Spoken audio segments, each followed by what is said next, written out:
સુરતમાં હવે જો તમે રોંગ સાઈડ ડ્રાઇવિંગ કરતા પકડાશો કે ચાલુ ગાડીએ મોબાઈલ પર વાત કરતા પકડાશો તો 3 મહિના સુધી ડ્રાઇવિંગ લાયસન્સ સસ્પેન્ડ કરી દેવાશે। આ સિવાય જો બીજી વાર મેમો મળશે તો પણ ડ્રાઇવિંગ લાયસન્સ સસ્પેન્ડ થશે। મંગળવારે પોલીસ કમિશનરની અધ્યક્ષતામાં શહેર રોડ સેફટી કાઉન્સિલની બેઠકમાં સીપી કચેરીમાં યોજાઈ હતી, જેમાં આ નિર્ણય લેવાયો। વધુ ઝડપે ડ્રાઇવિંગ તેમજ રિપીટ મેમો મેળવનાર પણ ડ્રાઇવિંગ લાયસન્સ રદ કરાશે। બ્લેક સ્પોટ, જીવલેણ અકસ્માત, દંડ, મેમો જેવા ડેટાબેઝના અભ્યાસના આધારે ટ્રાફિક નિયમનને વધુ અસરકારક બનાવાશે। સુરત શહેરમાં ગત વર્ષ દરમિયાન ગંભીર અકસ્માતોમાં 282 લોકોએ જીવ ગુમાવ્યો હતો, જ્યારે આ વર્ષે 141 વાહન ચાલકોએ જીવ ગુમાવ્યો। ગત વર્ષની સરખામણીએ ગંભીર અકસ્માતોમાં 40% ઘટાડો નોંધાયો છે।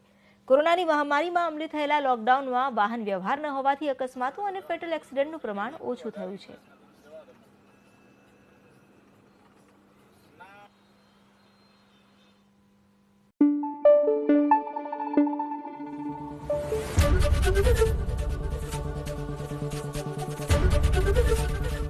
एबीपी अस्मिता, गुजरातनी अस्मिता।